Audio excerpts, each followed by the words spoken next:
Here's Europe's history in chronological order. It started with the Black Death that killed more than a quarter of Europe's population, left the labor force depleted. Cause of one disease from rats that wasn't correctly treated. Made it for the Renaissance, a time of more development, with books and paintings and sculptures all looking elegant. Medici family in Florence holding power, with their patronage of arts blooming like a flower. Columbus sailed in 1492 into discovery, infatuation of new land. Let me give you a summary. Whites made the natives sick and made them their slaves. Killing, conquered, bringing horror like Medusa's cave. Christian missionaries thinking that they were just saving. Only thing that they were doing was just degrading the health of these people, but I'll get away from that while I continue on this beat and keep spitting fact. Under the German Martin Luther, hating on indulgences, paying for your salvation, there's corruption in abundances. In the Catholic Church, wanting money for their basilica, turned on a light in Luther's head like turning on a cinema. Okay, I just needed a rhyme for basilica, but the corruption had spread to the Iberian Peninsula, dramatically posing his 95 thesis to the door, saying that his religion had faith at the core. He was angry that the church had turned into a store to buy your good deeds and not do your chores. The printing press let all of his new ideas spread, riling up the continent about what Luther said. Protestant Reformation was then started. Lutheranism seemed to be good based on what they read.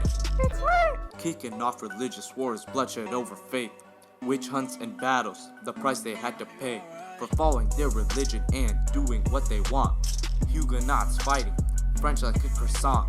It seemingly ended with Henry of Navarre when he converted and issued the Edict of Nantes. Think twice though, cause the fighting kept on going, and just like the fighting, my bars keep flowing. It finally ended with the 30 Years' War. Peace of Westphalia ended conflict from before. Scientific revolution came to clear all confusion about planets and the whole wide universe. Based more on reality, Newton found gravity. This is really quite the fireworks.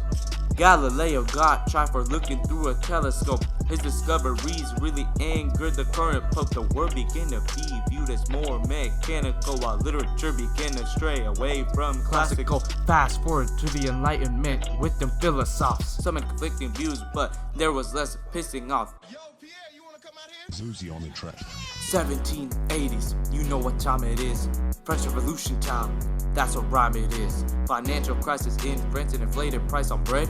Took part in a bunch of wars, left with heavy loads of debt. If you forgot about this time period, don't just stop dead, cause I'm about to go way in depth. Third estate started the French Revolution. Bourgeoisie out here looking for solutions. Had a list of grievances, got no attention, so they decided to have their own little convention. Tennis court to make the National Assembly, try to make a constitution to run France correctly. King gave in, but wasn't happy about it. No longer absolute power, kinda lost without it. Rumors of a conspiracy to overthrow the Third Estate led to the Great Fear and the storming of the gate of the Bastille. A symbol of royal tyranny made the king have to yield. No more royal bigotry. Revolution grew and kept on accelerating, while Edmund Burke in Britain started contemplating. Said, hey man, this revolution stinks. Hopefully this ain't a foreshadowing glimpse of what's to come. Destruction of the old regime. They think they're enlightened on an ultralight beam. Jesus. On to the second revolution with a republic, and even furthermore to the murder in public. This radical crazy guy named Robespierre, chopping with his guillotine in the reign of terror. Napoleon's next, looking for stuff to conquer. Seeing all this other land, he just goes bonkers. Went to him in Russia though, and he falls. Napoleon blew a 3-1 lead like his basketball. Congress of Vienna really hoping for peace. World War I caused that peace to cease. I ain't gonna go too hard on World War I. All you really need to know is Germany lost, Allies won. Straight up. And I had to switch the beat up because I had to switch the topic to a time that was super chaotic, orchestrated by psychotics. Fighting went from Central Europe all the way to the tropics with mass murder going with it. It was quite demonic, left the labor force empty, kinda like my sneaker pockets. Yeah, you know what I'm talking about. World War II. World War I just happened, so it wasn't anything new.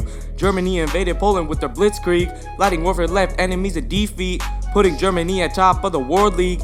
It ain't basketball, but that's just what I think.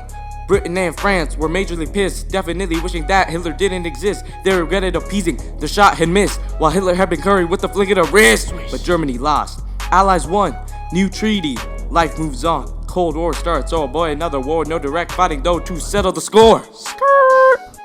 I know you probably cringing, I know you probably hating, but I don't see you doing anything, I'll be waiting. Bang, bang!